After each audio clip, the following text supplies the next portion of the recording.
Good afternoon, everybody. It's live at the waterhole time with Wild Earth in association with African, and we've started out today at Hyena Pan up in Botswana, and some elephants, or an elephant at least, having a drink. I saw a brief, in fact, there's a little bit of trunk or tail poking out on the left, and I can see some sheltering in the back. But lovely to start the show with some elephants having a drink. And if you are new to Africa, if this, sorry, to Live at the Waterhole with Wild Earth and Africa, and this is your first visit, these are live and interactive shows. My name is Ben Coley. I will be with you for the next 2 hours. And if you'd like to send me any questions or comments or anything else about what we're seeing or things that you've always wanted to know about nature, you are most welcome and, as always, encouraged to send those in to us, and I'll do my best to answer any and all questions that come my way. But it is very nice to see Hyena Pan again and to see that new little bit of growth. You can see some beautiful, vibrant greens coming through on those Mapani trees. Great to see a little bit of vegetation. We've seen lots of new budding of young leaves over the last week or two after some little sporadic showers. I think that's as much as we will call it. Certainly in the Lowveld area, but there is rain forecast for next week. I'm actually off after I finish the show today into the Kruger area for a week to do some bits and pieces there, and there are quite a few days with at least some rain forecast. So we are looking forward to that green flush. And I even saw the other day some areas have got that lovely little sort of green coating as the new grass is just beginning to peep through that very dry soil. Not quite happening here yet up in Botswana, but lovely to see the trees responding to the length of day, the amount of sunlight, and the little bit of water that they have had over the last couple of weeks.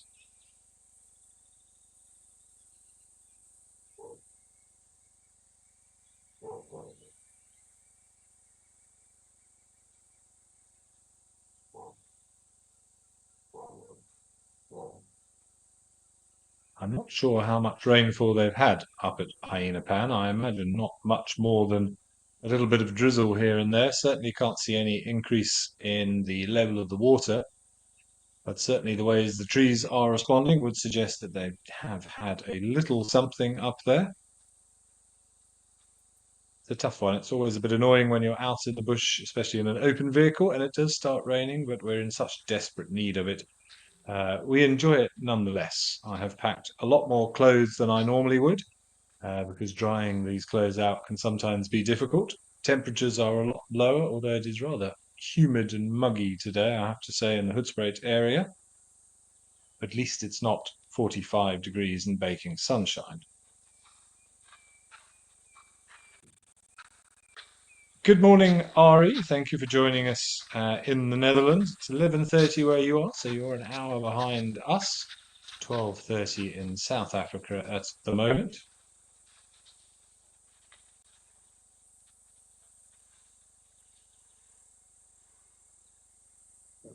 Now, when I did this show probably about 10 days ago or so, whilst we were up at Hyena Pan, we saw a young elephant cow who had almost no trunk at all. I assume had lost or had been lost to a nasty snare incident, and I was really hoping to see it again to see how it was doing. It did look a little emaciated, obviously struggling for a little bit of food, but seemed to be managing to survive. It would be great if she turned up again. I'm not sure whether she's been seen over the last week or so. If anybody does know, please do let me know. But it really would be fascinating to watch her and see how she's adapted to that disability.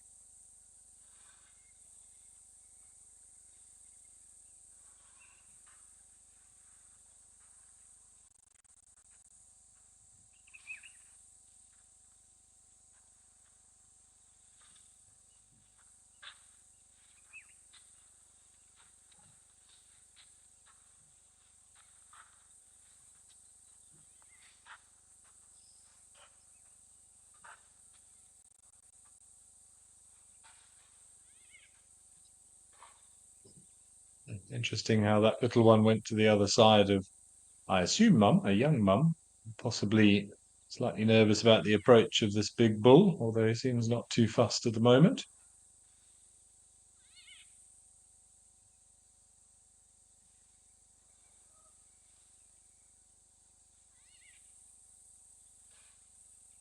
Stark contrast in size difference between a bull and a cow there. As I say, this female, not a big female. May even be her first offspring, we never know. It's about sort of 5-year interval between births as a rule with elephants, but they are well known to responding to the environmental situation they are in. If there isn't much resource availability or if the population numbers are already very high, you generally will see a greater interval between births. But the elephants know if there's plenty of available food and plenty of available space, generally speaking, they'll reproduce a little quicker. It's nature's knows best.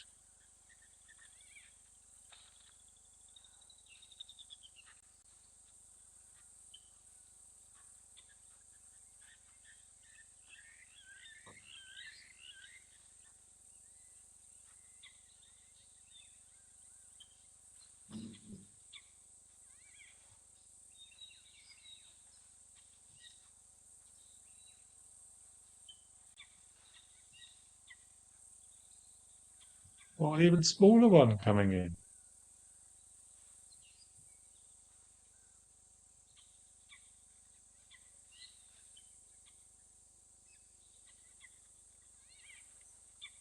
That's a very small elephant.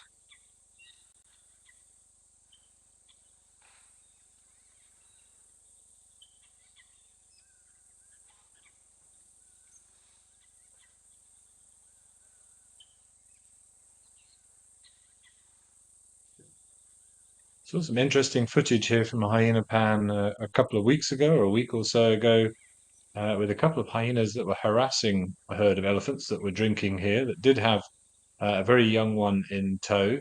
And I believe that at some point not that long ago, hyenas were able to separate and kill a baby calf, elephant calf. So never to be underestimated. There's just two hyenas there, and the mother was being very protective and chasing the hyenas off, but they were having none of it.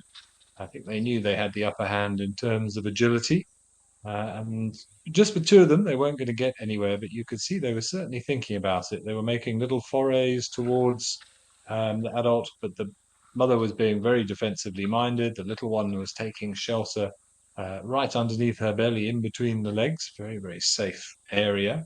Looked like a couple of young hyenas, the clip that I saw, but amazing to think that elephant calves are potentially still on the menu. It's, it has to be done with a larger group and try and separate the youngster and take advantage best you can.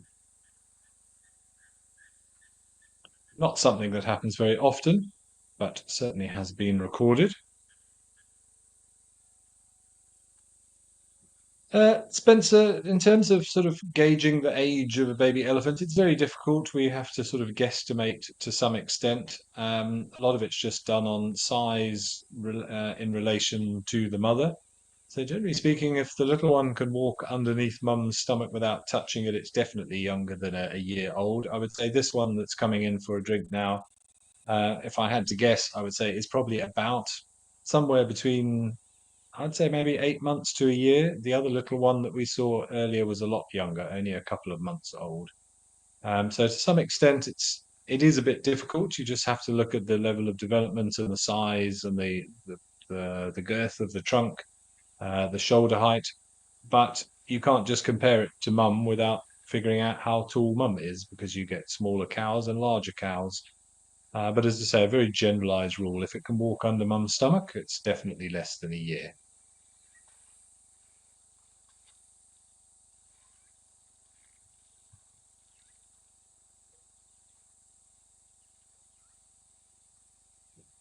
Once they start getting a bit older and you start seeing the mature tusks beginning to peep through, that normally happens somewhere between 3 and 4 years of age, usually a little bit earlier in males than it does in females. It's bubbling in the water. I assume just being refilled, unless there is something living under there. Yeah, so this little one at the back He is very young, he or she. I would say that's not more than a couple of months old.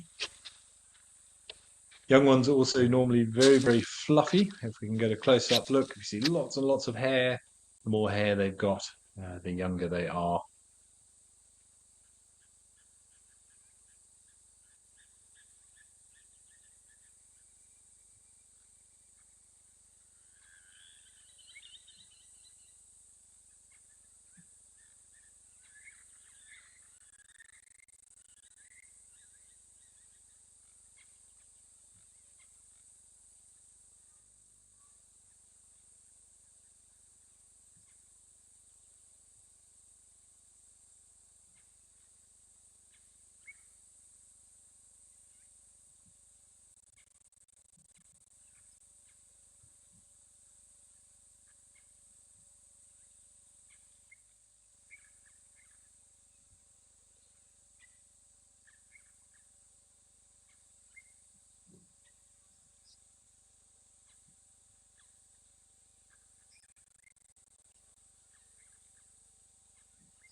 Look like the female's a little bit nervous of this bull when she's having a drink.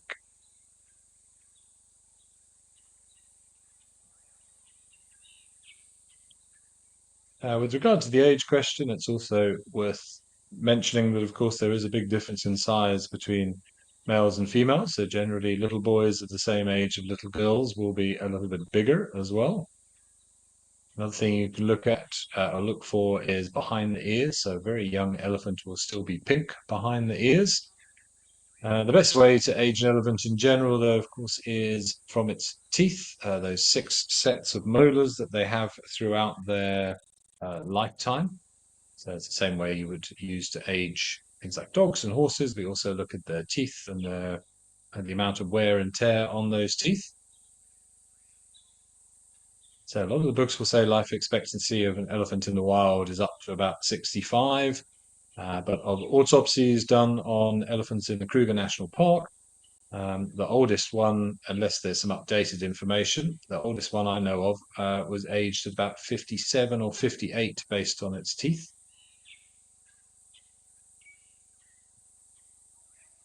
This little one is very small. Yeah, I wouldn't say more than a month or two, but say always best guess.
Memories Wayne, good question. Can a mumba's fangs penetrate an elephant's skin?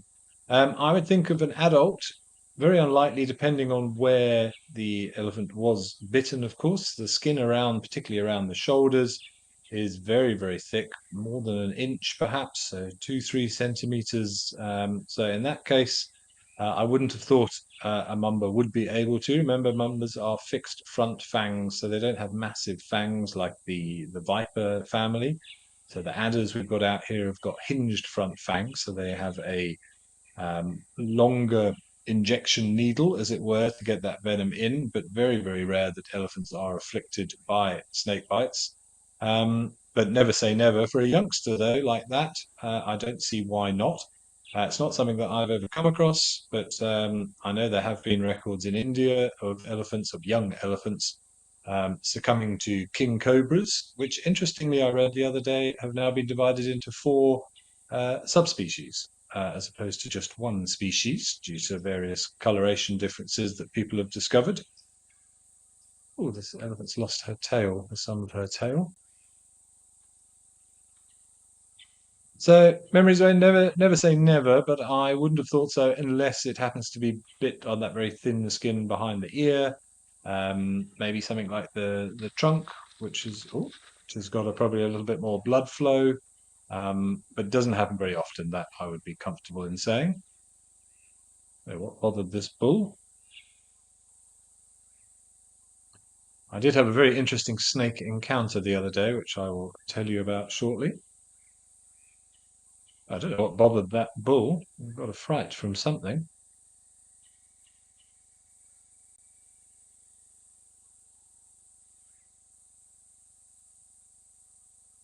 Phil from Brighton, who's mentioning that we've seen a lot of babies on drive of late, zebras, elephants, and of course all the lambs will be coming soon, particularly from the impala and the wildebeest and various other antelopes. You're asking, is there a reason that it's the best time for herbivores? You've suggested vegetation. Yes, absolutely. That is one of the main reasons. I would say the explanation is threefold as to why most herbivores choose to have their youngsters in the summer. One is most definitely food availability, A, for the youngster, and B, for mum, who has to eat a little bit more than she normally would because she has to produce the milk for the youngster, and that takes metabolic energy. So she needs enough food in her system to be able to do so. The availability of water, which is of course linked with the availability of food, but youngsters need plenty of water. And also the byproduct of more vegetation to feed on is better places to hide. So from a safety perspective as well, remember a lot of antelope species like wildebeest, even giraffe, will have what we call a lying up period. So they have their calf and then they leave their calf alone just in the long grass somewhere whilst mum goes off to feed. So important that that calf has some shelter to remain unseen and also from a shade perspective as well. So multiple reasons. And nature knows best, as always, as I said. So generally speaking, for these animals, the breeding season is at a time that will coincide that after the gestation period of that certain animal, that the youngsters will be born generally.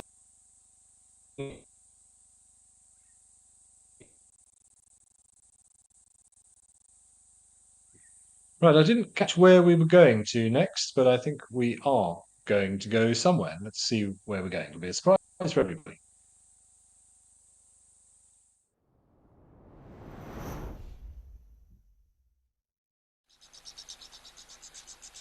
Are we going to Old Onyo in Kenya? And having just mentioned them, we have some giraffe.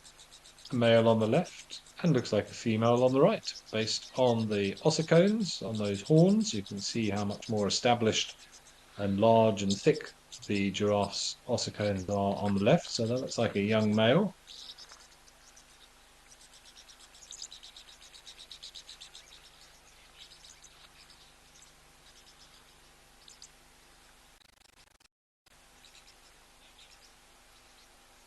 But you're right, Phil from Brighton. I've seen quite a few baby zebras over the last week or two.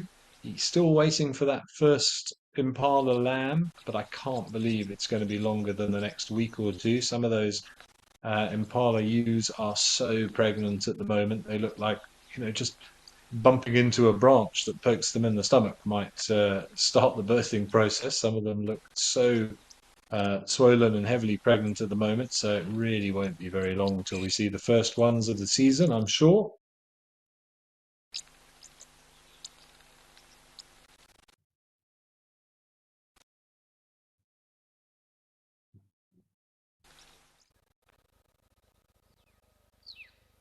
Okay, looks like we had a little camera issue there, so we've zoomed further south back to Vic Falls Safari Lodge.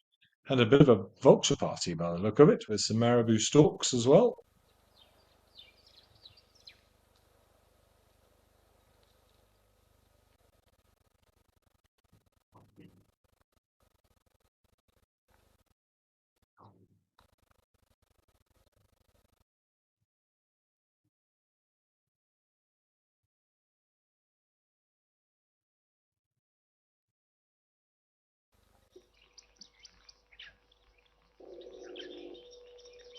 Seems some of our more remote cameras are having a few issues, so let's enjoy some baboon antics at Juma rather.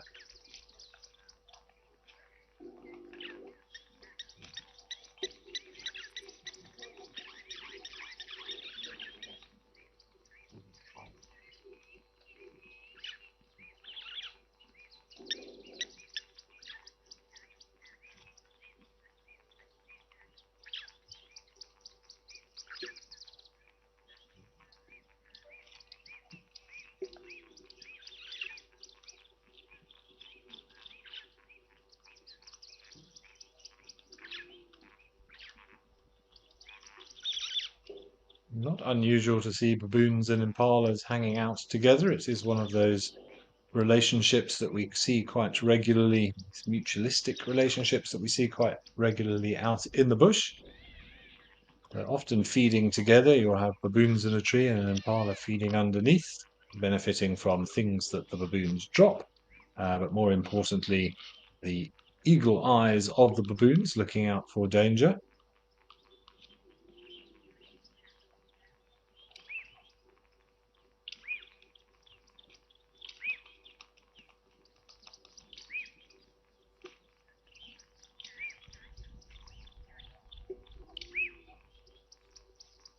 And the female with a little one attached to the chest.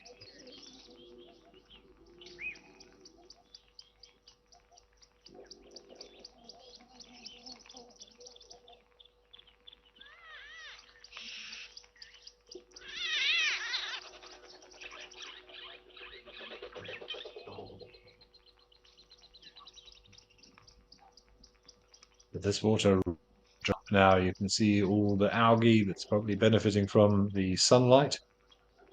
Bubbles there. I wonder if that's some catfish, but there's really very little water. I don't think I've ever seen the dam here at Juma quite so low, but in the last 5 years or so at least. So if there is rain forecast for next week, it will be a very, very welcome respite for these animals.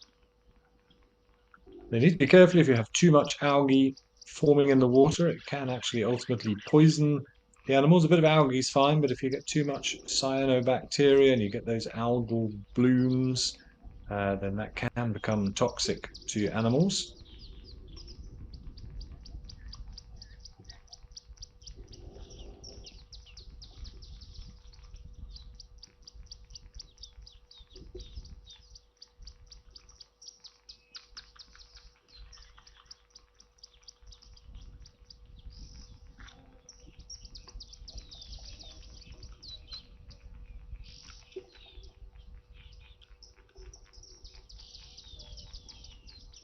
There's a little water thickening as well.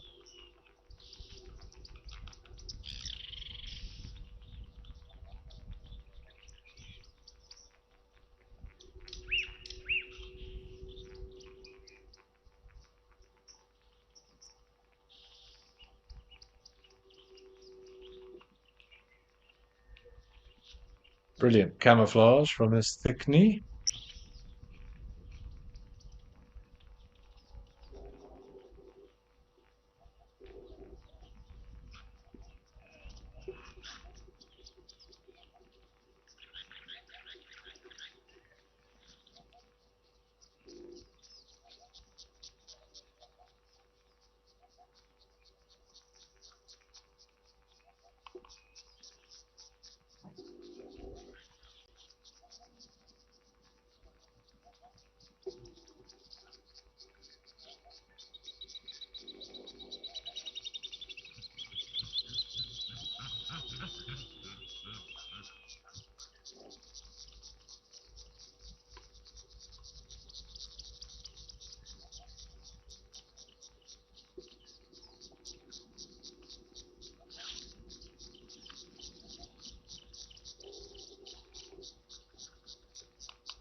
Potentially planning for the next generation of baboons going on there.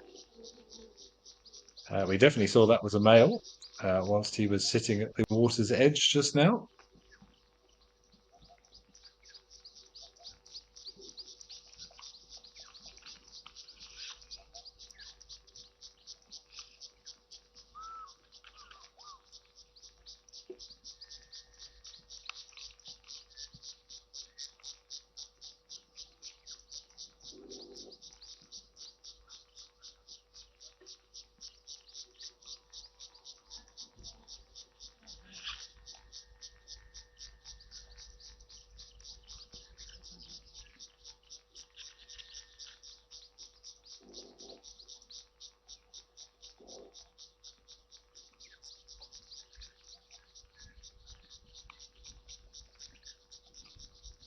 Some lovely intimate moments here, a little bit of grooming. Yep, get under the armpit there. You can see this female does look as if she is enjoying it.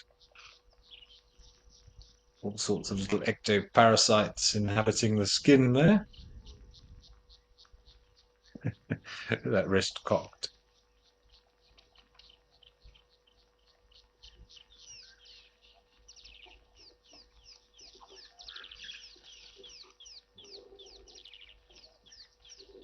Very important to keep the skin in good condition, and as well as increasing bonds between offspring and parent, and also just members within the troop in general.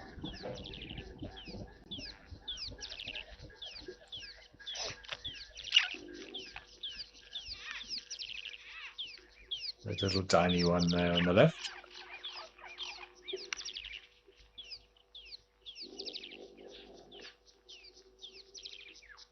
Beautiful pink faces.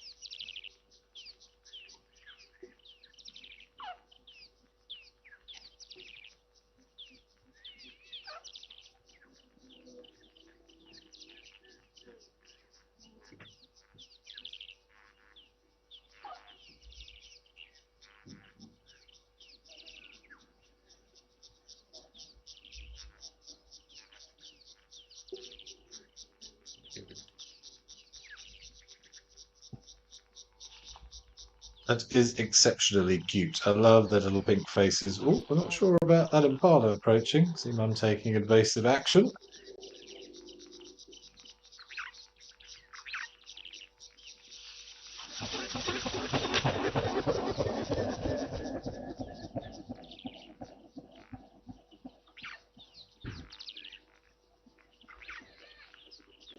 So speaking of baboons, I must tell you about my snake encounter last week. So it didn't actually involve baboons, it involved the vervet monkeys.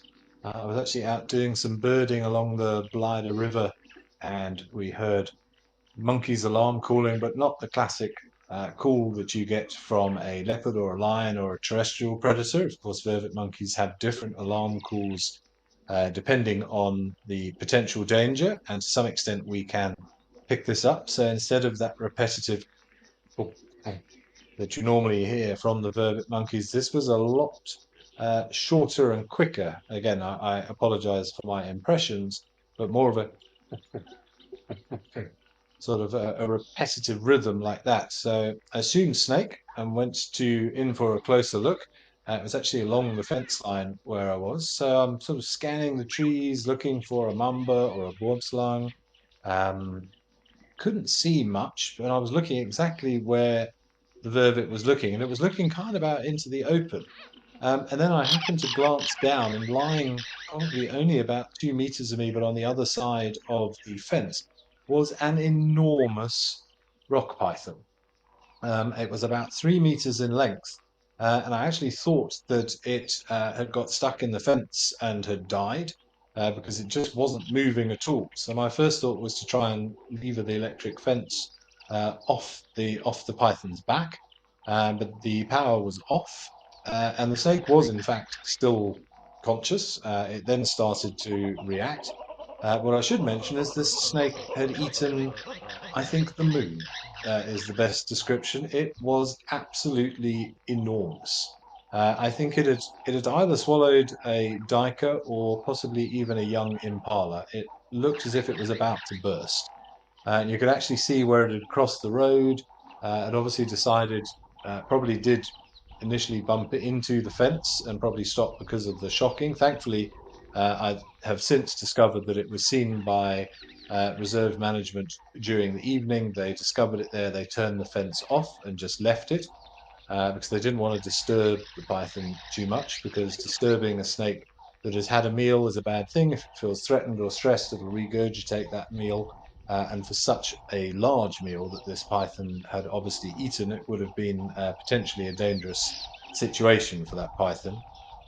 So anyway, long story short, it finally did move off, and it very slowly crossed the road, dragging its great stomach behind it, and disappeared off into the bushes, where it was seen for the next 3 or 4 days, having not moved, obviously happily digesting whatever it was that it had eaten. But I don't think I've ever seen such a fat snake. It was, about say, about 3 meters in length, but probably if you measured from one side to the other of its belly from what it had eaten, I would think at least 40 to 45 centimeters was the sort of the width of its stomach. This great big lump looked like it had swallowed a medicine ball. That was mightily impressive. But I certainly didn't expect to see that. But back to our baboons. Cat fan, yes, baboons do feed on young impala. Pretty much everything feeds on those baby impalas when they come out. A big male baboon, sometimes they do catch baby impalas. They are omnivorous, and that is an excellent source of protein. So, yeah, something else the impalas do have to be aware of.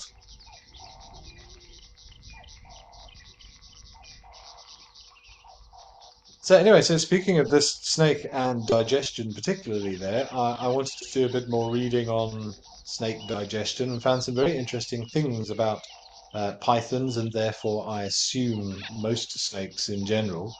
So it's often a bit of a fallacy that snakes can dislocate their jaws. They can't dislocate their top and bottom jaw. They remain fixed with prey bone, which allows the mouth to be opened to very, very wide areas. And one of the reasons that they can do that and we can't, for example, is actually to do their ears. Snakes only sense vibrations, they don't hear the way we do, and they only have one bone in their ear, where we and other mammals have three bones in our ears, and that takes up more space. But it doesn't have those three bones. There's a lot more space in the skull, and that's allowed the snake's skull to evolve accordingly. So they don't dislocate their top and bottom jaw, they can just open their jaw very, very wide. But what does make them different from us is that their upper jaw is movable. It can sort of move forward almost like on a conveyor belt. And their bottom jaw, the two halves of their jaw, is not fused in the middle like ours is. So they have a left jaw and a right jaw at the bottom, if you like. And once they've got their mouth around that, their prey, let's see what this warthog's going to do. Everything seems to be quite sedate. They basically walk their jaws over that animal. So they move the top jaw forward, those recurved teeth sort of grip hold of the prey, and then those bottom jaws alternate left hand side, right hand side, and basically walk up that prey until such point that it fits into the mouth. Then you might wonder, well, why don't they choke? Well, their trachea or their windpipe is situated at the bottom of their mouth, and you might have seen this sort of thing hanging out the side of a snake's mouth whilst it's eating a big prey. It acts almost like a snorkel, so they can continue to breathe when they've got such an enormous mouthful. And then I thought, well, what about the actual digestion as well? How is the stomach acid of a snake? So when a snake is not feeding, things are very different from when it has eaten a big meal. So normally their digestive acids sit at around about sort of 6 or 7 pH. But when they've had a big meal, everything changes and it drops down to about 1.5, which is very, very strong to allow for the digestion of that food. In addition to that, their small intestine grows massively. The surface area of the enterocytes, which are the sort of digestive um, cells within the lining of the stomach and the intestines also multiply massively to facilitate that digestion. And also their heart changes as well. So when they've had a big meal, their heart becomes a lot stiffer, a lot stronger, so that it can facilitate pumping the blood around the body with the increased metabolism of digestion. And then once everything's been digested, everything returns back to normal. The stomach acid rises again, the heart size and the intestines and the stomach itself all start to shrink again, so that the snake doesn't use so much energy and metabolic energy when it's not required. So that was very interesting, I thought. A little bit of snake biology for you.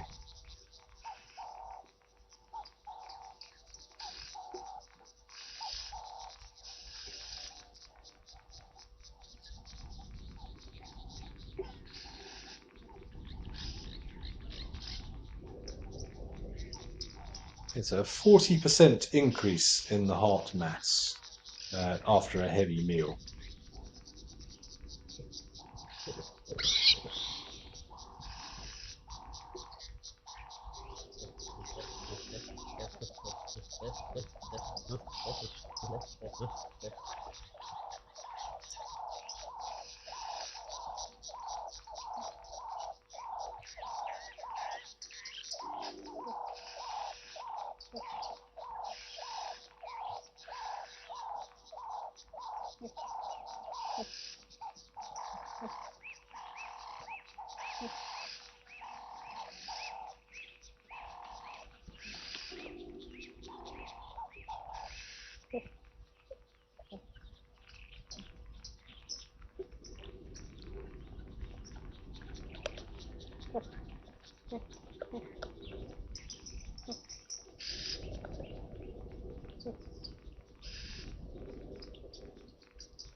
Mia, as I said before, the algae can potentially be a problem, but it depends on what specifically that species is.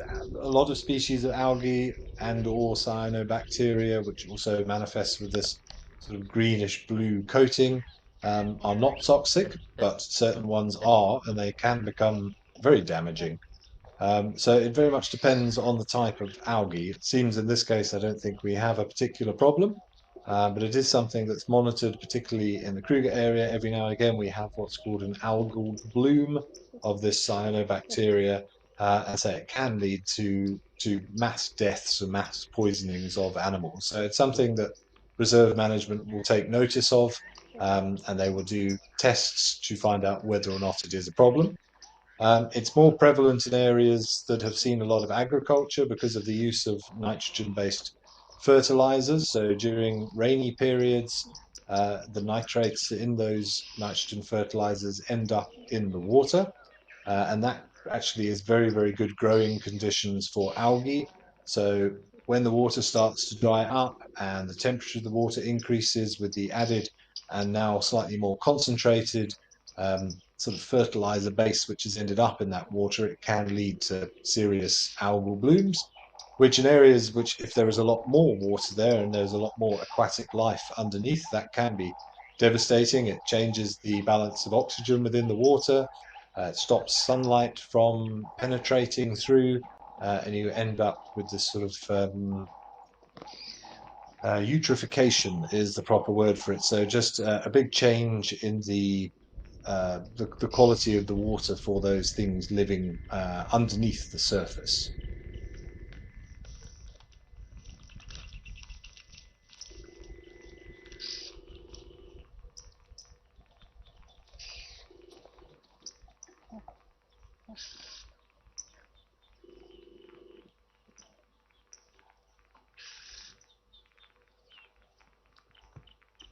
But definitely a little bit of green showing through, which is wonderful to see.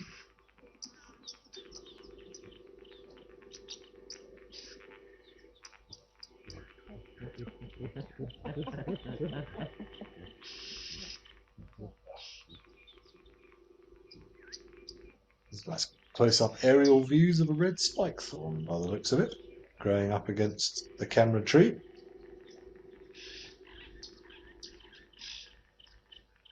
I think now called a confetti spike thorn, produces loads and loads of little tiny flowers during the summer months, and when they fall off, it's a bit like confetti at a wedding.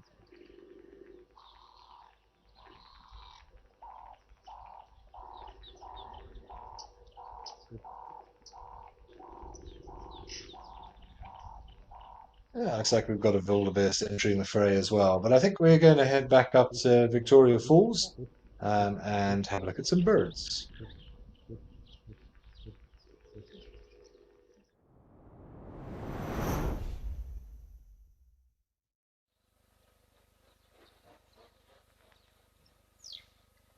Oh, marabou storks are present.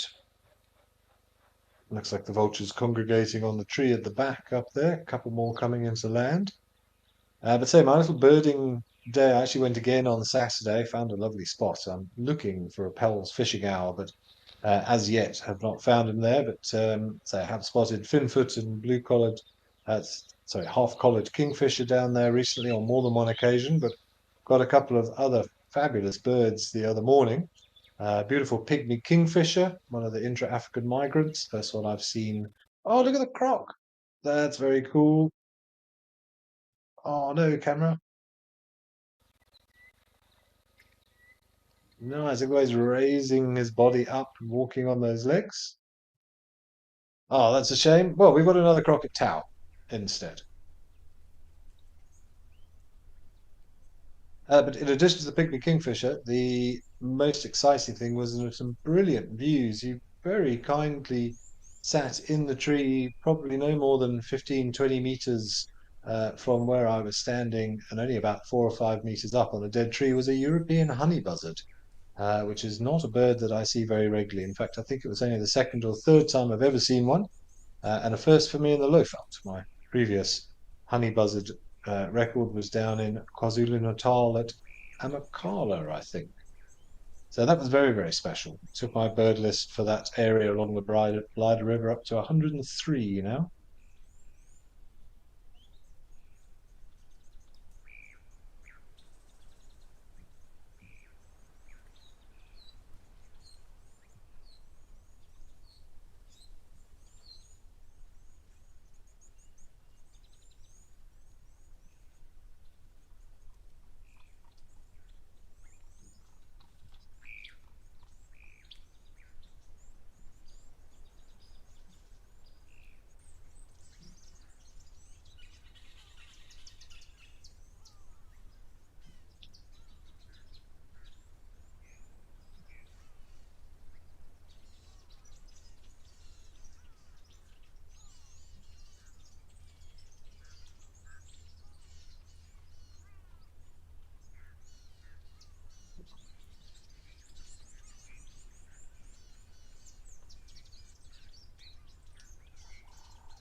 Well, lovely to see the crocs at Tau. Haven't seen them very much recently.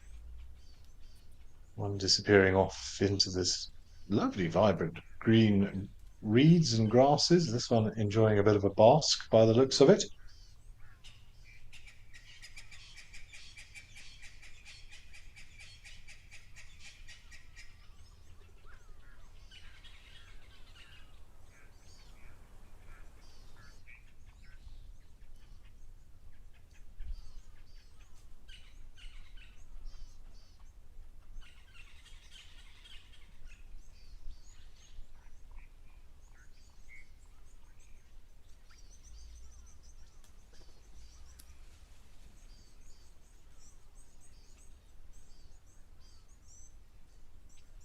So that's such an amazing animal, one that I have a huge amount of respect and, if I'm honest, fear towards.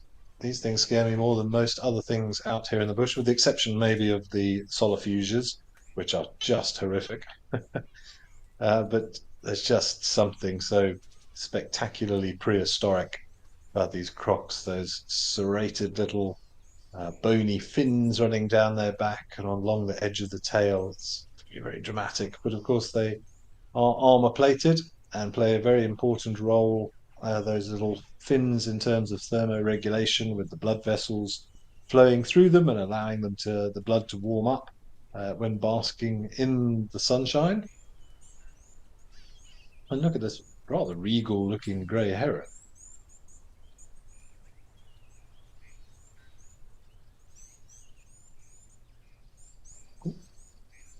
She's identified something.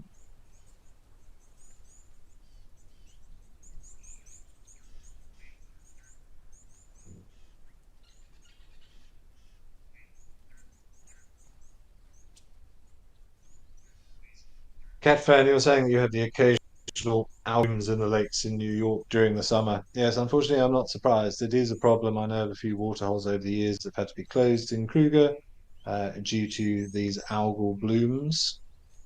So, not a good thing, and so it can have a variety of knock-on effects to wildlife. There's these some of these blue-green algae can have neurotoxic effects, affect the liver, affect the skin, and yeah, prognosis is not very good if an animal does succumb to poisoning from blue-green algae. Unfortunately, it's pretty rapid and really rather nasty. Who gets renewal? Say a half-collared kingfisher would be a dream to see. Well, so I know where you have a very good chance of seeing one. Up until I would have been going to this current location, I'd only ever seen one up in a forested area in the sort of foothills of the Drakensberg Mountains. But I think I'm assuming the same individual, this half-collared kingfisher, three times now in the last 2 weeks or so on the same stretch of river.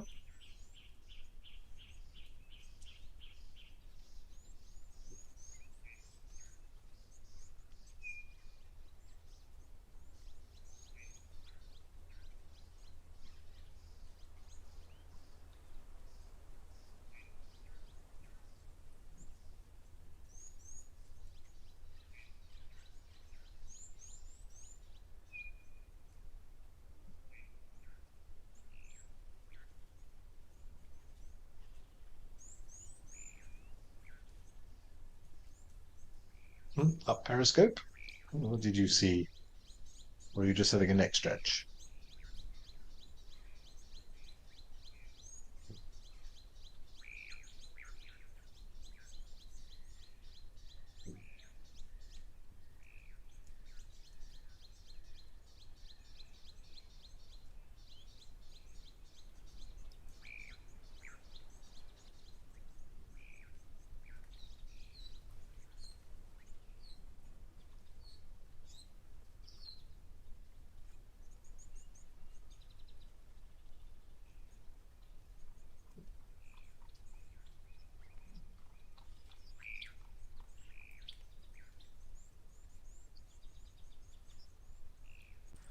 Does look like a fairly overcast day up there in Madikwe. I'm just checking the weather for Madikwe, and certainly there is chance of thunderstorms and a little bit of rain today. I actually wondered if I saw one or two droplets on the camera just now.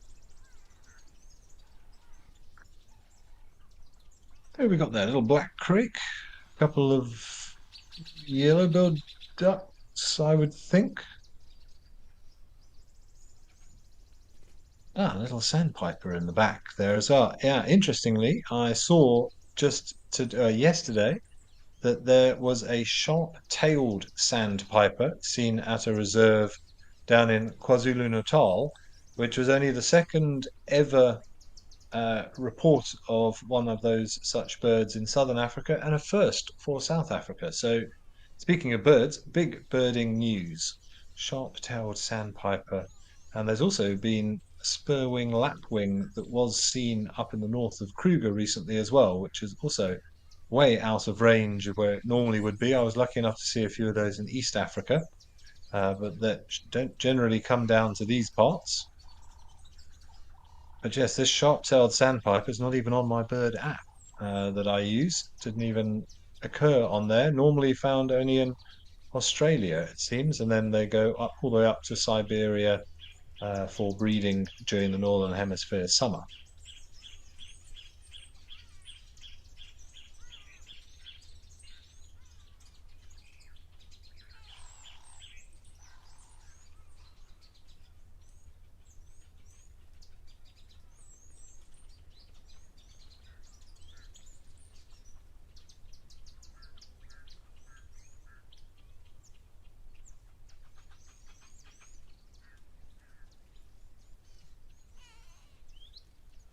Josh, good question. Why more birds are moving to new areas? I mean, there's a lot of stuff happening at the moment because of general migration patterns.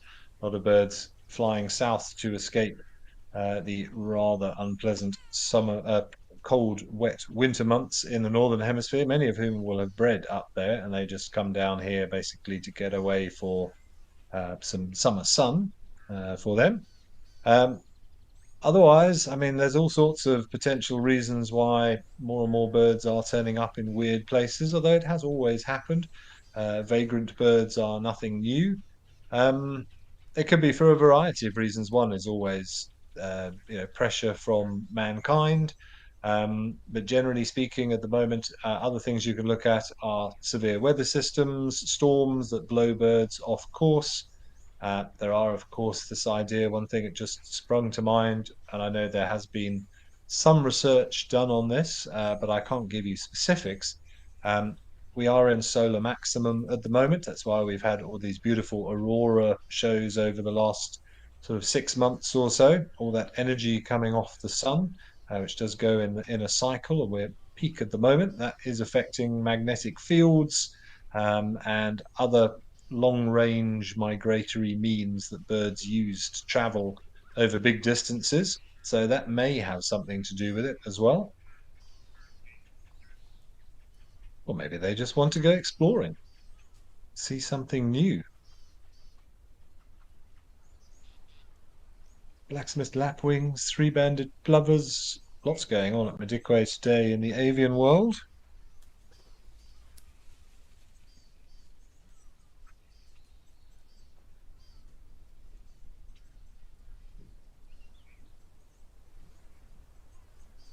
Okay, I think let's head back up to Hyena Pan in Botswana, not far from Madikwe as the crow flies. Let's see, it sounds like we may have some stripes.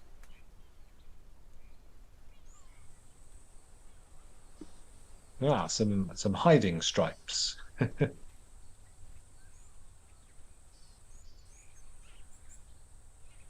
see Mercedes Ben, you're saying crocs and sharks, no need for change. Yeah, absolutely. And snakes and spiders, all of those things have survived for many millions of years. Crocs, I think unchanged, was it for about 240 million years or something crazy? And as you said, sharks, I believe the only backboned predator to have survived the last five great extinction events.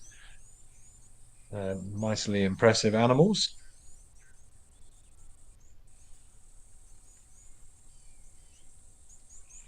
And Catherine, you're saying crocs, hippos, and solifuges are indeed the scariest things in the bush. As long as the hippo remains in the water, that's fine. But The fact that you don't ever know if there's a croc in an area or not worries me. And yeah, well, solifuges are just horrific things. I try and have a love for all things nature.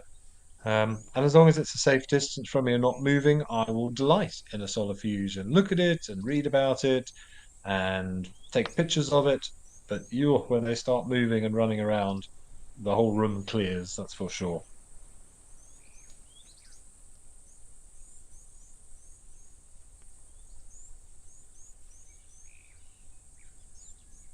Just catching up on a few of these questions. Spas, you enjoyed the yellow-billed ducks and the black crake. You want to know if yellow-billed ducks are the most common duck species in Madikwe? Um, Spas, to be honest, I don't know. I haven't spent long enough on Madikwe to tell you what the most common one would be. I know we do see them up there quite regularly. Quite a few teals up there as well. Red-billed teals we see quite regularly. Um, Probably a few black ducks from time to time, but I wouldn't like to say what is the most common duck species seen in Madikwe. Ah, there's a zebra's head. Catherine, I have no doubt that birds turning up in weird places also has something to do with climate change as well, and differing temperatures and the times and onsets of different temperatures and different conditions in different areas. I have no doubt that that is playing a role as well, yes.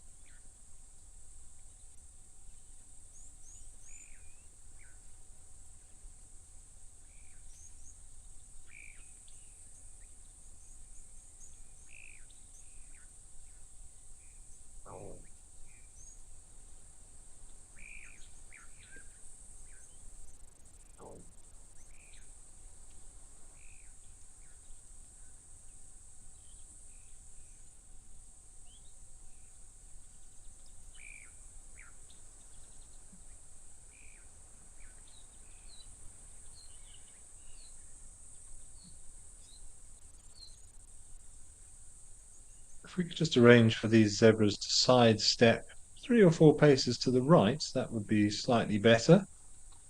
But nice to just see the reflection of one there.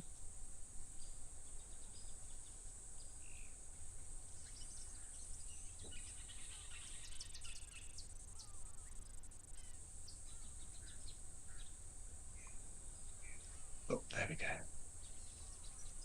Yes, stop and pose right there. Well played.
Striking a beautiful pose, this zebra, I have to say. Just one more little step forward would be lovely, so we get the whole reflection.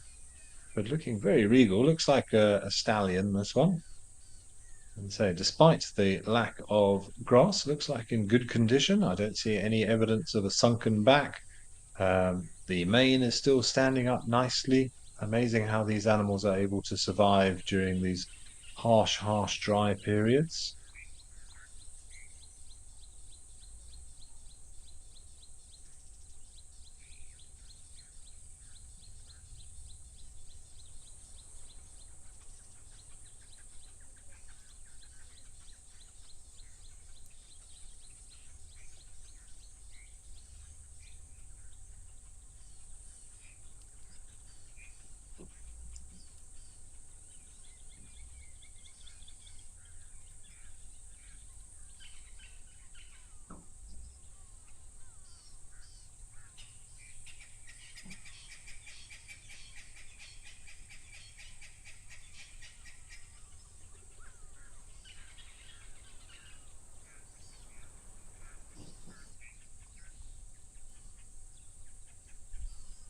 Okay, I think we're going to head back down to Tau and have another look at our fearsome crocodile.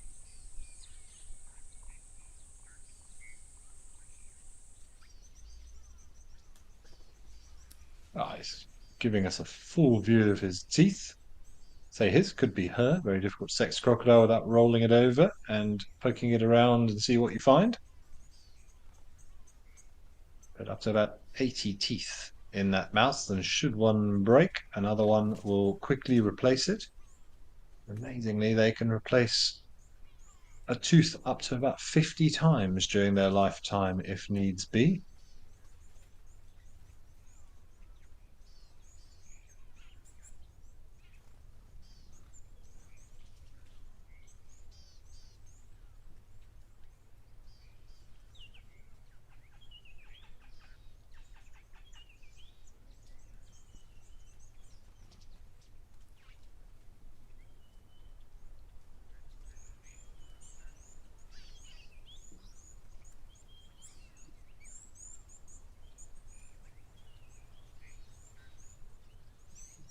Aurora, you were just asking about the biome or the vegetation type up there high in a pan.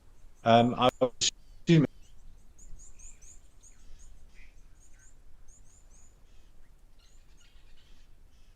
it's basically so whether or not that's an official biome, obviously we have different biomes. The biomes in South Africa are not necessarily the same as the biomes in Botswana. I would just generally, if it was down here, we would just be calling that savanna. But in terms of sort of an eco region, then I would call it Mapani woodlands, I would suggest.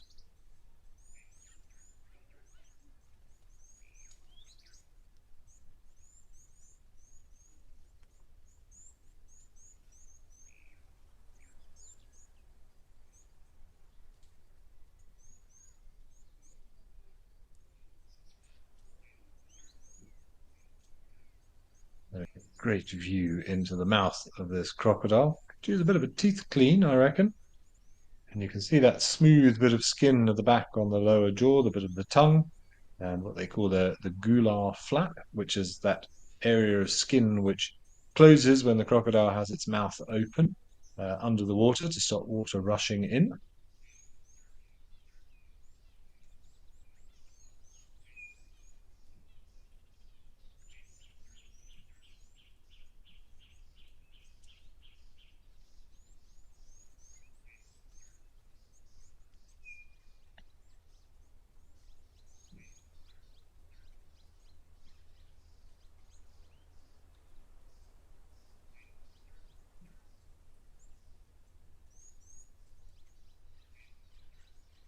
He actually said breathing half the time. You wonder whether these crocodiles are even alive. But amazing to watch it. Look at perfect way that jaw closed, and you might have noticed the one big canine tooth there that remained on the outside of the upper jaw when it was closed.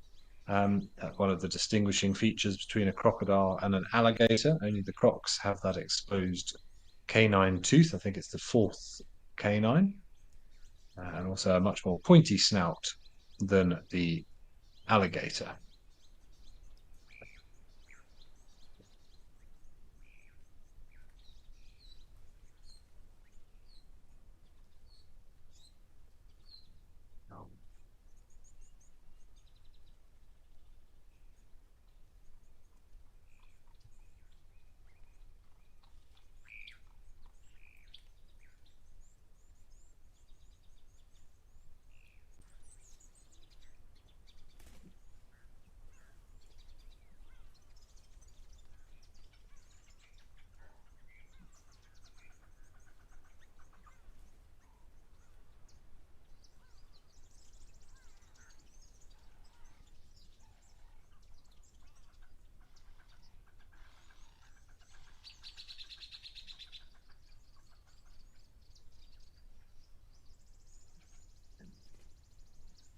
Jane's crocodiles are a little bit like us to some extent. They can do either through their nose or through their mouth.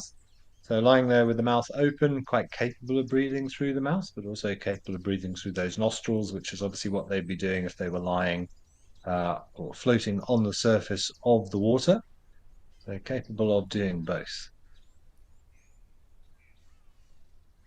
And yes, Rosie Adams, good day to you. And that was indeed an awesome, fearsome set of teeth. Long, muscular tail. Really is an incredible animal, this.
It sounds like we've got some elephants which have turned up at Naledi. Let's go check in with them.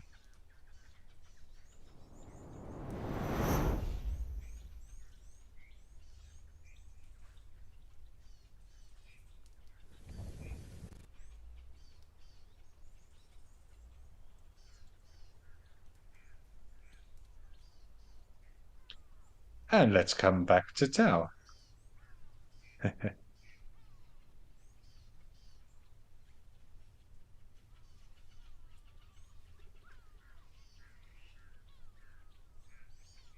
Okay, we're going to try Naledi again, see if the things are behaving themselves a bit better now. As the croc dozes off.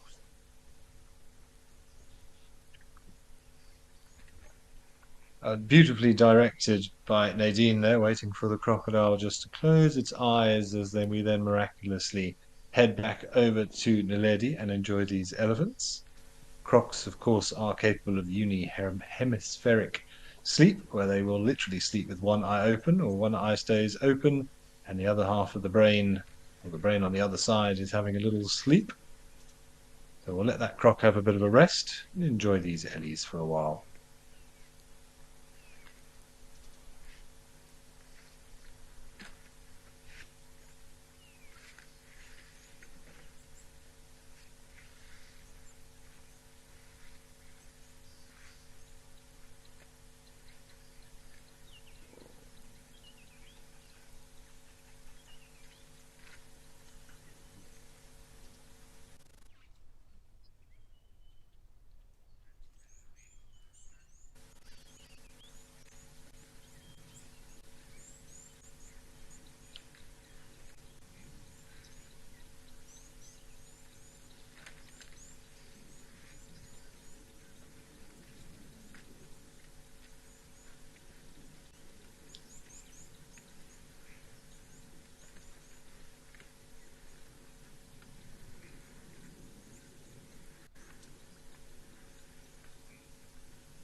Now, we seem to be struggling a little bit up there at Naledi, but this is not a bad alternative. So not every day we get such a beautiful close-up view of a crocodile like this. So this eye is now opened again. It'd be interesting to know if the other one is also closed, because you can just make out that vertical slit, which of course will open just like a cat's eye will at night time to allow far more light coming in. And they do have a reflective layer at the back of their retina, or the back of their eye in front of their retina, just like most nocturnal animals have. If you ever do shine a spotlight or see crocodiles in infrared light, you'll see very large circular pupils to let in lots and lots of light, although it is assumed that they do have at least some form of color vision as well.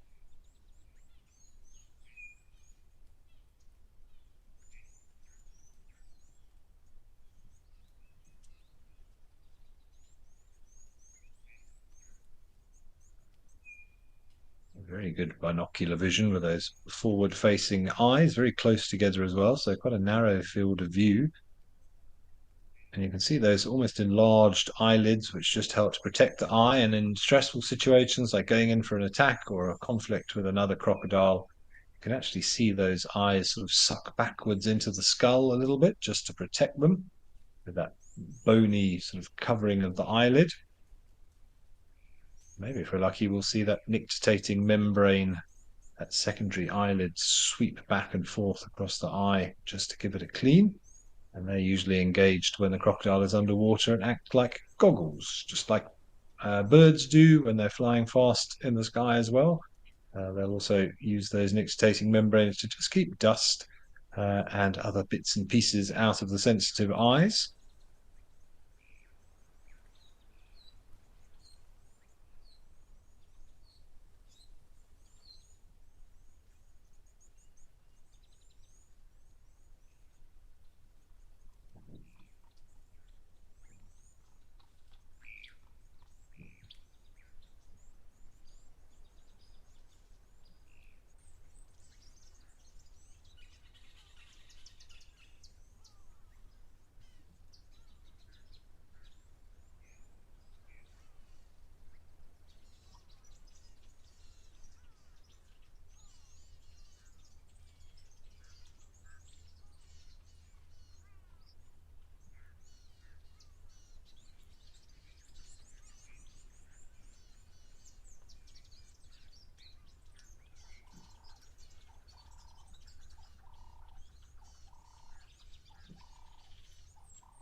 We're going to get a jaw opening. It looks like it. Wow, look at that. Not what you would want to see in close up.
You can see the back of the throat there, the tongue.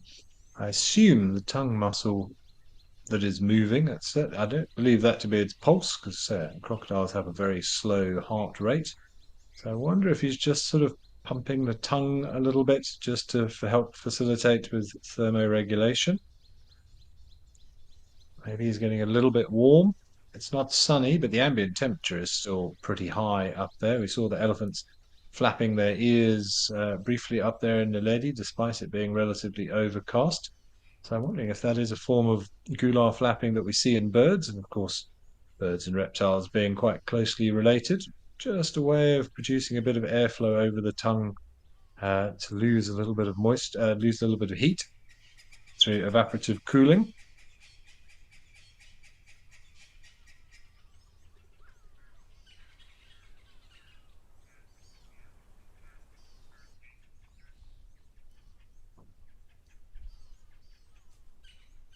more intimate look at this crocodile.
Deep breath, and you can see the chest expanding. It reminds me of that scene in the original Jurassic Park where Dr. Grant is lying up against the Triceratops. The skin looks very, very similar and just rising and falling with the intake of the inhalation and exhalation of breath.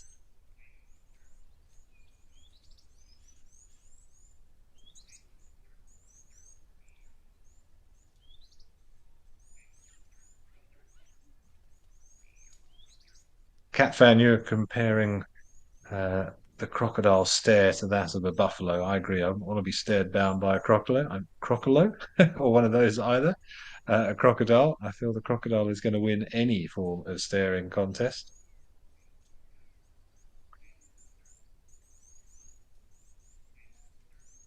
Violet, are you asking whether crocodile scales are fully developed once they're born, or if it takes time to get the full structure? Off the top of my head, Violet, I don't know, but I would imagine that they are all there, but they probably toughen up over time, as with most things. They don't shed their skins like snakes or other reptiles do. So I imagine it's all there. Those osteoderms, which are those little pointy structures along the back, I think similar to the um, ossicones of a giraffe. As they get older, more calcium is deposited into those regions and they sort of grow and become more pronounced. So that's more of a physiological thing. It would be interesting to know whether that happens more quickly or if those osteoderms become larger in animals that eat more, that have access to more calcium from digesting all the bone of the things that they eat.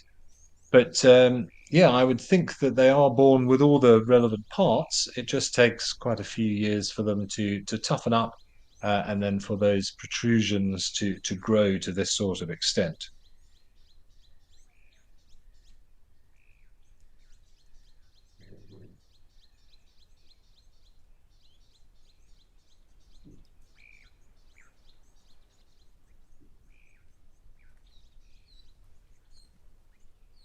As you're asking about the was it asking if I could age this crocodile? Spuss, I'm not even going to try.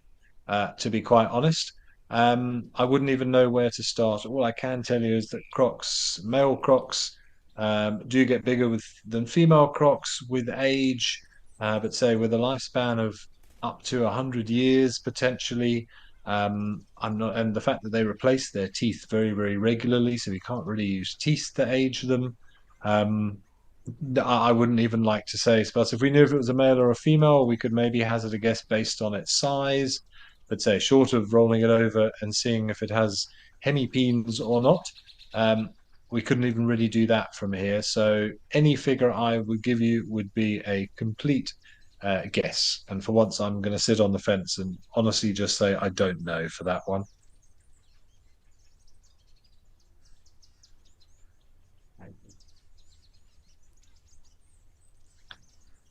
But it sounds like we may have some buffalo at Shalati. Let's go have a look. I don't go to this camera very often.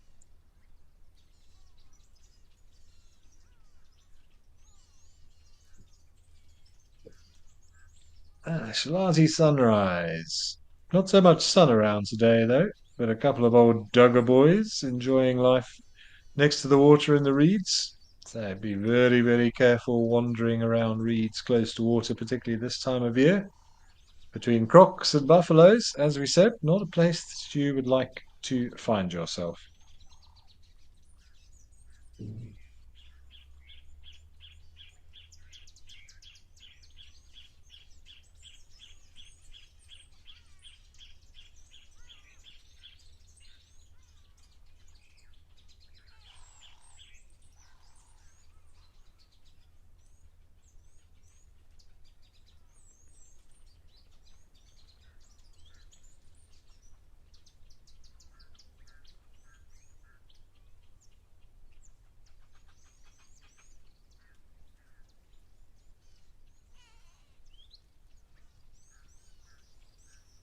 So just these two bulls here, bit of a twitch from the one on the right, being harassed by those oxpeckers. Say quite normal for those of you who expect to see buffalo in great big herds. There will be breeding herds, but when the males get a little bit older, they really can't be bothered to follow those great herds of females around as they're constantly looking for food and water. And they will rather do exactly this, just take up residence somewhere where they have everything they need. They've got food, they've got water, they've got shade, and they will join herds that come through these areas, which inevitably will happen if they're close to water. Good chance that a herd will come through at some point, and then these boys will still potentially get mating rights because they are very big, they are very strong, they've seen it all before, and they will command quite a lot of respect within a passing herd.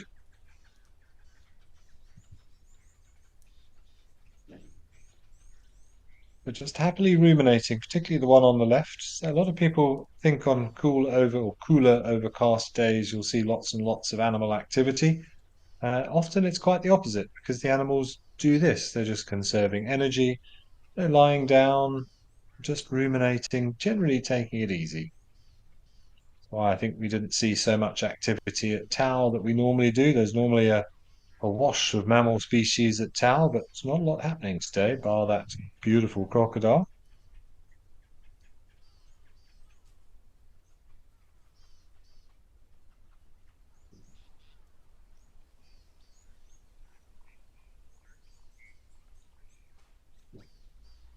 But there we go. Nice relaxing pose. I love it when they lie on their side and use their horns like a pillow, but this one has just gone for the what I would call a dog approach, just neck flat to the sand.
Well, the buffaloes might be having a bit of a lazy day, but the oxpeckers are still very, very busy, taking advantage of stationary buffet now, flitting around. I wonder if we've got any yellow bills in there as well.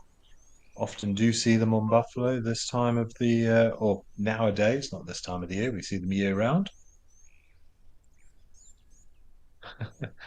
It looked like he just came over the boss and pretty much fell down the face. The buffalo had seen it all before, didn't seem too bothered.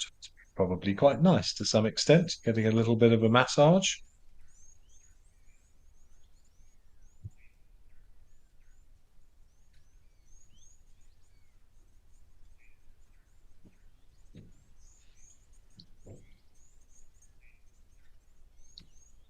Sparse other birds to look out for in these sorts of reed beds in this area. Well, all of your sort of usual suspects, your moorhens, potentially coots, the occasional duck, um, herons. If you're lucky, you might get a bittern, maybe a night heron skulking away in there. And then, of course, there'll be the smaller passerines as well. So some of the warbling species or warbler species, prinias, maybe some common waxbill. If you're very lucky, maybe swee waxbill. What else might you get there? But yeah, the reed warblers, sedge warblers. Obviously, depends on the time of year, of course. Maybe a purple swamp hen. Lots of things that you could look out for. Thick-billed weaver, perhaps, as well.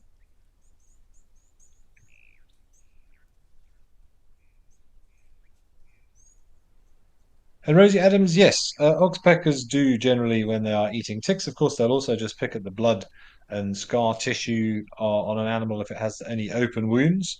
But yes, they eat the whole tick, as far as I'm aware. Be they the pepper ticks or the fully engorged adult ticks as well. Because remember, we've said this many times, but the oxpecker is after the blood within the tick, not just the tick itself, because that's a good source of protein. So almost like a type of vampirism to some extent. But they will eat the whole thing. They'll get the benefit of the buffalo's blood and also the benefit of digesting the tick itself, the insect uh, the arthropod itself, also has good quantities of protein. And so they've done various sort of autopsies within the stomachs of birds and found potentially, hundreds of ticks in there. They say that red-billed oxpeckers that specialize in scissoring off those little pepper ticks, which are very, very small, can eat a few thousand in a single day. So they do perform an excellent job of removing the ticks from the buffalo, at least.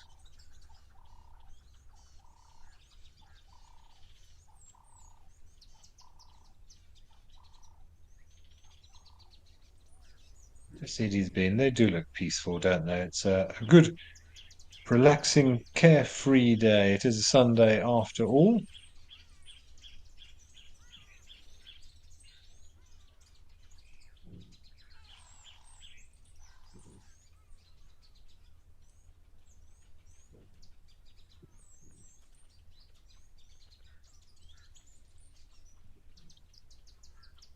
Okay, let's head over to Cat Eye Pan. Sounds like we have some more reptilian activity.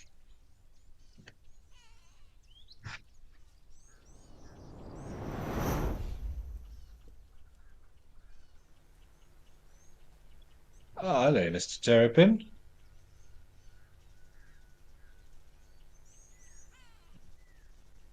Nice to see one basking out of the water.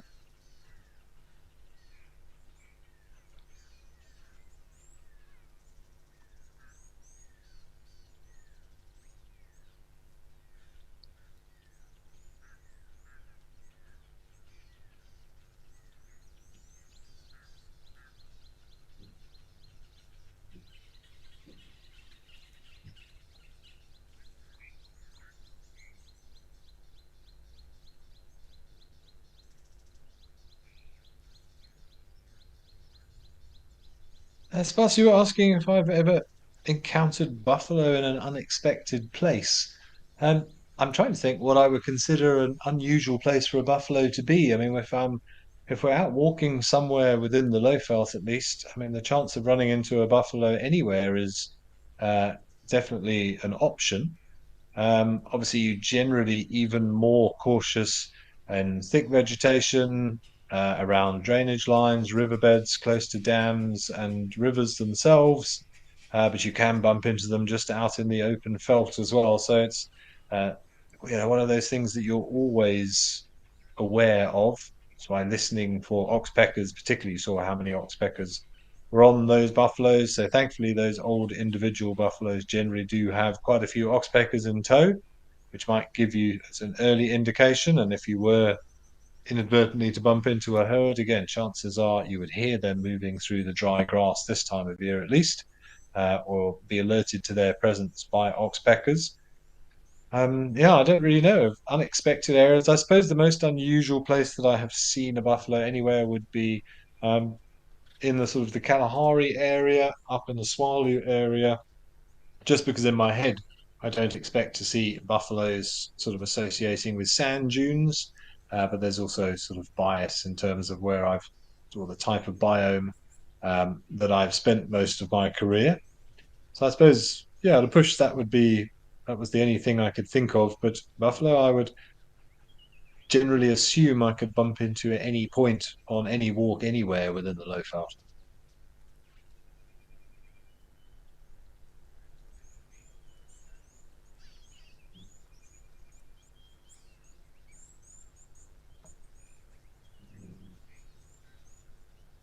Rosie Adams, you're describing our terrapin as cute. I suppose you're right. It's not often we get a chance to see them again like that.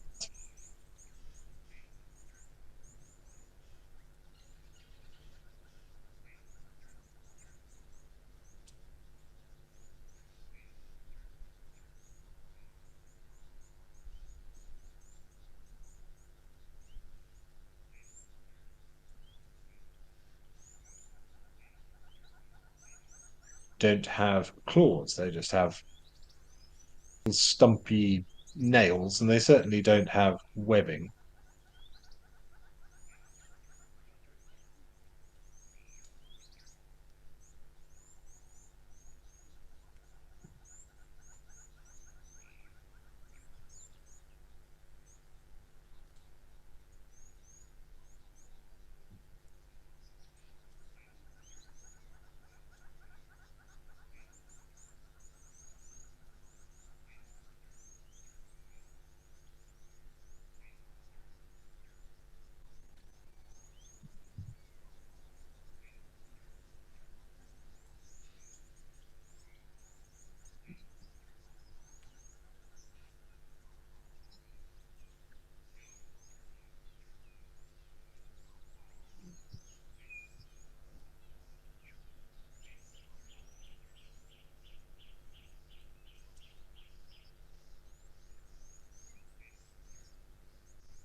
Rather quiet at Cat Eye Pan.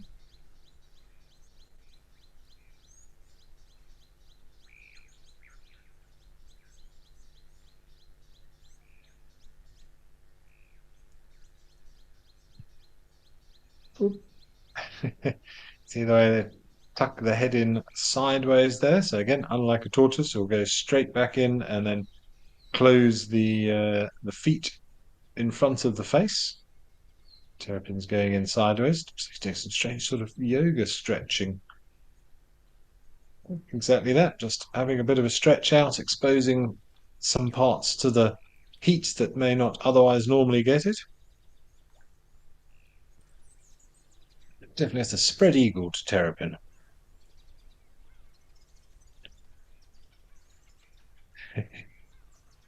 Ah, Spas, I was hoping that no one was going to ask me what species this terrapin is. It's one of two, Spas, and I have spent honestly countless hours trying to figure out how to tell the difference between a marsh terrapin and a serrated hinged terrapin, which are the two species we get down here. This marsh terrapin has a flatter carapace or dome to the shell, versus a serrated hinge. So I'm guessing this is serrated hinge because it looks quite sort of bulbous, that shell. But without putting the two together, I find it very, very difficult to see unless I can see the hinge. Of course, then that would, if it was sitting side on, we'd have a better idea, just the way that uh, the the shell can sort of hinge closed for extra protection. There is something different between the scaling around the face, but again, we wouldn't be able to see from here. So yeah, it's always a difficult one. Serrated, hinged, and marsh. My gut says go with serrated hinge just because I don't think the carapace is flat enough. But I always stand to be corrected. I try and avoid it. So thank you very much, Spuss, for putting me in a difficult situation. But that's what we're here for, I suppose.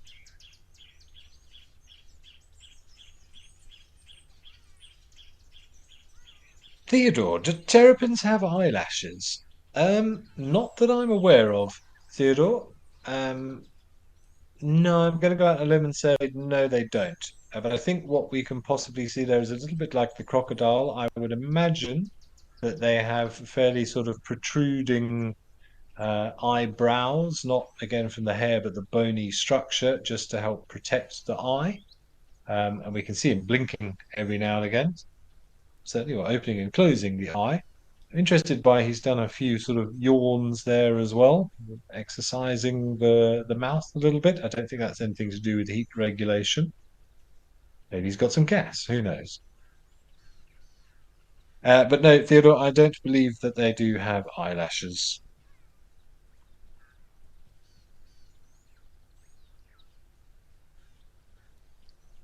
Oh, there we go again, another yawn.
Actually, just doing a little bit of skim reading to see if I can find a proper reason for these yawns. It's not something I don't remember, sort of, or not something that I remember seeing regularly, opening and closing the mouths there. It may well be, say, there is a bit of excess gas build-up in there. It could be just removing some heat every so often. I will let you know if I find anything more conclusive. It certainly doesn't seem to be a bad thing if you have a pet turtle or a pet terrapin and it does it repeatedly. It could be the sign of something more serious, but it is quite normal within a sort of a basking period like that.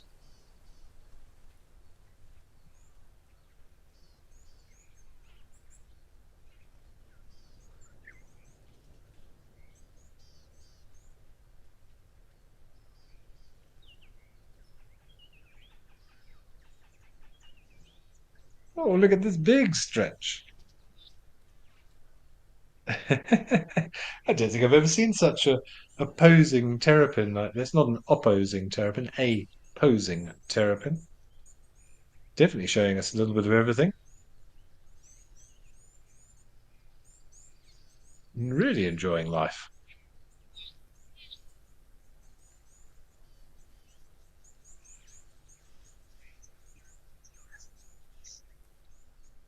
You're right, Nadine. I thought the same thing. It looked like it was sort of doing a little bit of front crawl or a bit of terrapin stroke whilst on the surface.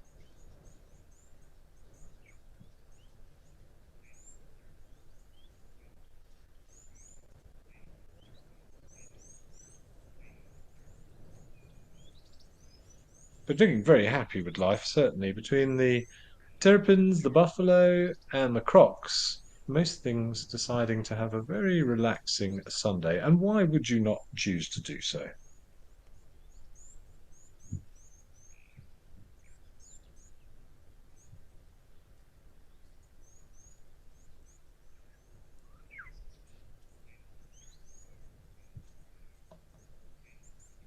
Good morning, Sandy Franklin. I'm glad you could join us, although we don't have a great deal of time left looking at the clock, which is unfortunate, but I'm glad that you have been able to join us.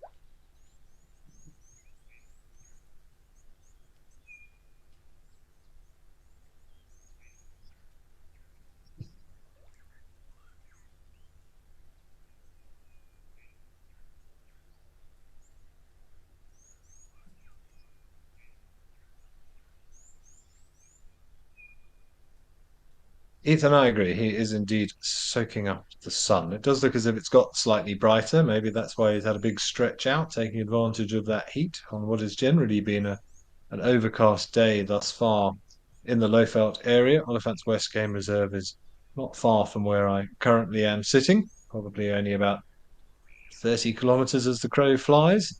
And it has just got a little bit brighter outside here. We've had quite a thick cloud this morning, so it looks like it might be brightening up this afternoon. And Spuds, you were wondering about how they see underwater when hunting. Well, again, I would imagine that they're using rather closing that third eyelid, that nictitating membrane, and being able to see through there. I have no doubt that they will have some form of sensory appendages around their snout as well. And we know certainly crocodiles renowned for having those little sensory pits around the lips, which will pick up vibrations and movements. Oh. It's looks like he's trying to get out of his shell.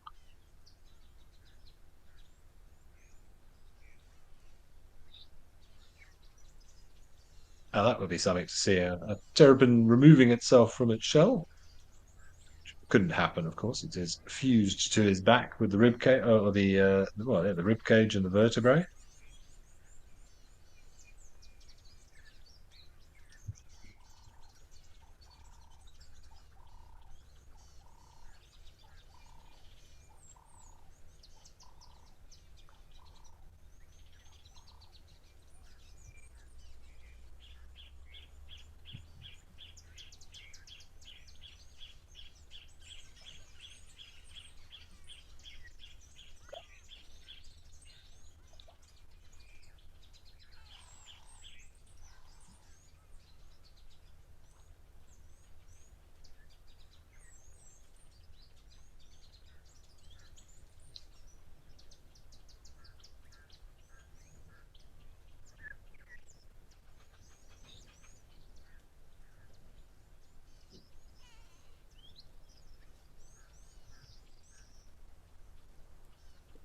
Oh, no, time for another stretch.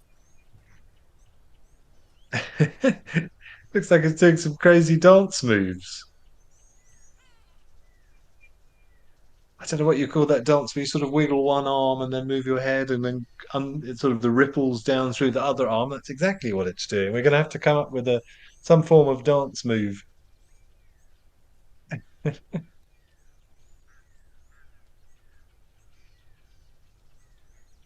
Nadine, is that what we've got? Nadine's suggesting the terrapin. I suppose we could call it the terrapin, but if any of you have a better idea for simple but effective indeed, feel free to send in your suggestions for terrapin dance moves. But I can see that taking off though, Nadine. Heading out this evening, going to do the terrapin.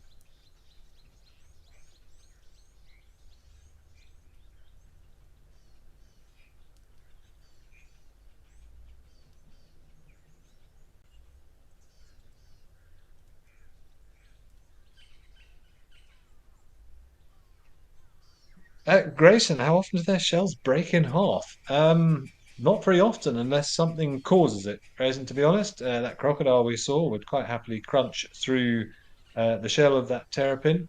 In the case of tortoises, ground hornbills are strong enough to break the shell of a tortoise with that massive beak that they've got, but generally they don't just sort of break unless there would be some sort of fairly traumatic injury, and if it did, it would be horrible because it is connected to the animal. It isn't, say, something they choose to get in and out of, despite this one looking as if he's trying to escape the confines of its shell. They are attached to it. There's nerves on the inside, there's muscles, there's bone structure. So no, they don't generally break unless, say, something terrible was to happen to it.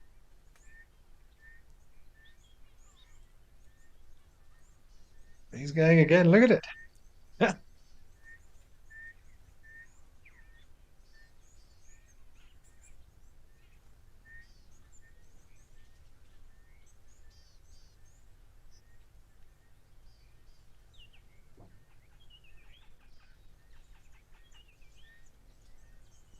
Now the back foot going as well. The dance move is getting a little bit more complex. I'm going to have to start writing this one down, I think.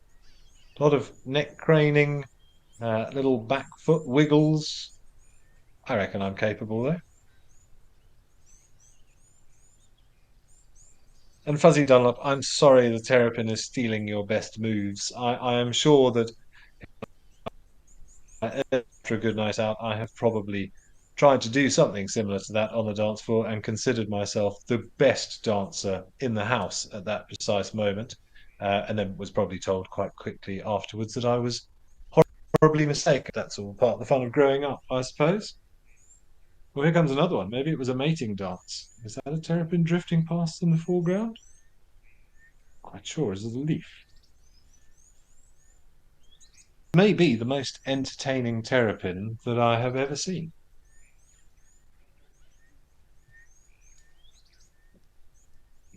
Yeah, but whether it's just having all joking aside, whether it's having a stretch, whether it's trying to itch something, whether it's got some sort of muscular complaint, I really don't know. I mean, you do see things stretching from time to time, but it's almost say a rhythmical serpentine motion starts in one claw and then ripples through the, dare I say, elbow and shoulder, and then across the neck, and then back through the shoulder, elbow, and hands on the other side. It's almost mesmeric to watch.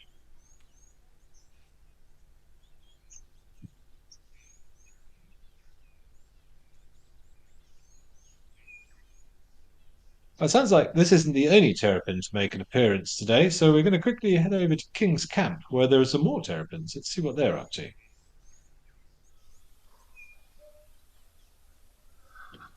Interesting to see whether we get some more stretching. Now, that one that's just going in, I would say, is a marsh terrapin. I would say these are more likely to be marsh terrapins before somebody asked, just because they are, that one that went in certainly did look quite flattened.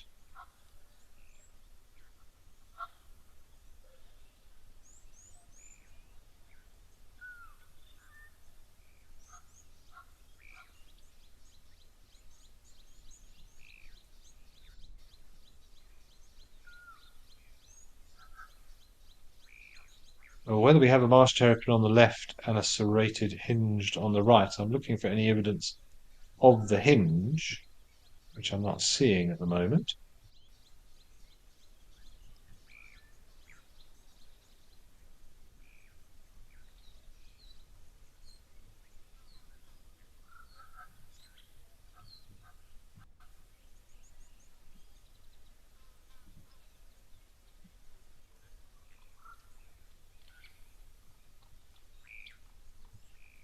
A little wave from that one.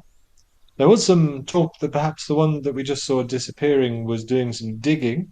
We actually came to see if we could see anything. I see the one on this one's also doing a stretch and a little wiggle. What's going on in the terrapin world today? But the one at the back does look as if he's got fairly dirty feet. That maybe there was talk that maybe they were trying to dig to lay eggs. Not impossible. They do. That's exactly what they do. They will dig a hole and lay eggs close to the shoreline. But this one just seems to be going with the left arm approach.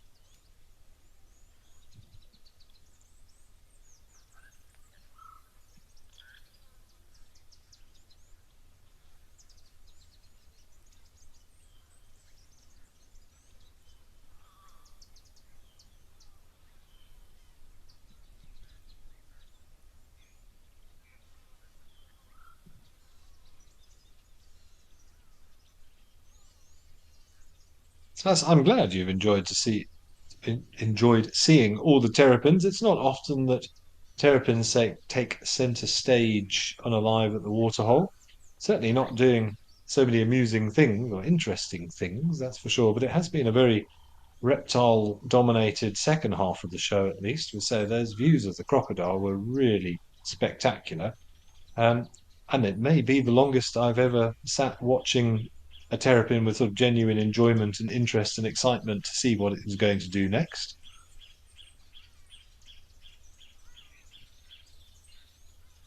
Uh, Grayson, does it ever happen that their shells can be too heavy for them to walk? Grayson, I don't know. I would think not. Otherwise, it would be a bit of a problem. Although they are, say, generally aquatic creatures. And I would assume that as they get bigger and thus their shell gets bigger, so does their legs and their leg muscles and the rest of the body. So, because it is a part of them. So it's not like a hermit crab um, that finds a new house every so often when it grows bigger. The shell grows along with the terrapin. So I would like to think that so does its musculature and skeletal structure to accommodate it. I imagine it does get quite heavy at times. But say with a larger animal, a stronger animal, I imagine nature has considered that.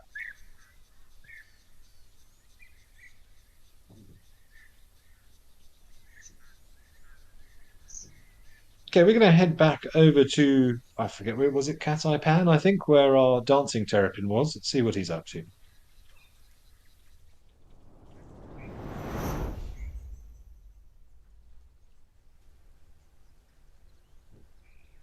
Thinking about, oh no, he's still going. It does almost look more like an itch or a rubbing of the face. No sort of glands. Maybe he's trying to, I don't know, signal a plane or I'm not sure what he's doing. I see a few people suggesting along the lines of the sort of the scratching Hillary bee. Is it possible an insect has crawled into his shell and is giving him grief? Um, I would think. Well, I mean, they do get ticks sometimes. You can see ticks on tortoises, but so the skin is sort of attached to the shell just under the lip there. So I don't think an insect could get in other than just underneath the lip of the shell itself, because there's a membrane of skin that attaches everything to each other. It could be that something's sheltering under there, but interesting to see the other terrapin doing it as well, albeit a slightly different version of the terrapin shuffle. And Zet, you were also saying, imagine the parasites underneath that shell. Well, yeah, it's a good point actually, because say I have seen some tortoises and terrapins with pretty big ticks on them that are really swollen up. So maybe they do get a surplus of ticks on the underside of the shell, and maybe doing that movement offers some sort of relief. It's as good as explanation as any.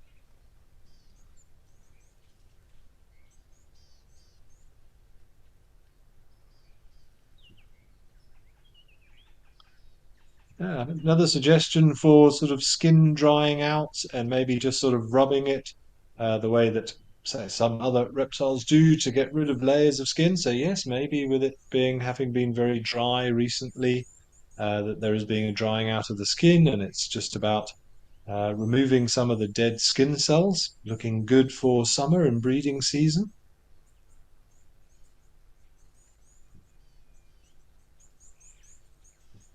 But who knew we would be debating the life and the antics of a terrapin so much over the last half an hour or 40 minutes or so? But that's the beauty of doing this. You never know what you're going to get.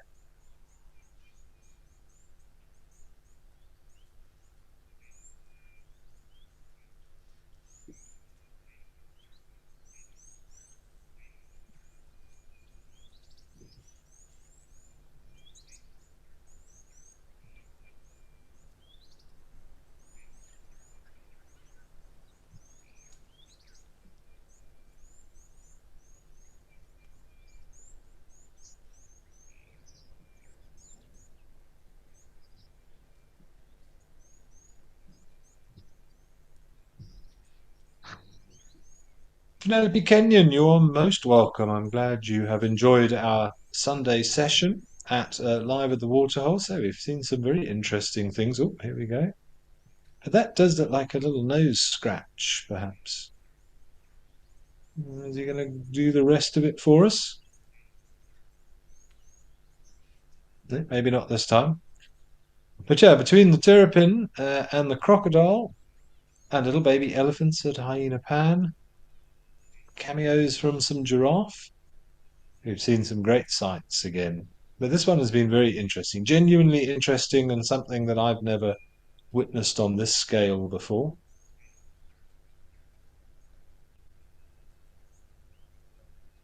I'm still assuming it's just some sort of exercisey stretch that he's doing. It's the only thing I can think of. I like all the other suggestions that we've had.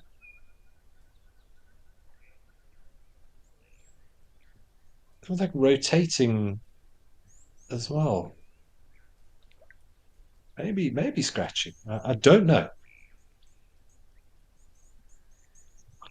Oh, I've just heard that we're down to the last minute.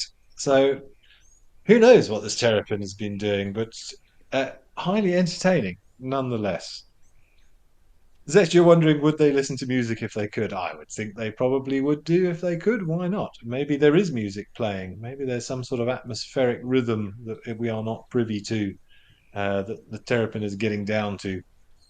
But yeah, shame we're almost out of time. But yeah, what an interesting day it has been. But thanks very much to all who have joined us and for your questions and your comments. I hope you've enjoyed it as much as I have, and that you continue to enjoy the rest of your Sunday. So I'm off out for some bush time for the next 5 or 7 days. So I'm wishing for rain, but specifically when I'm not out completely exposed to it. But have a wonderful day wherever you are. Thanks so much again for joining us. And don't forget to stay tuned for more amazing wildlife content. Have a great day, everybody. Thanks again.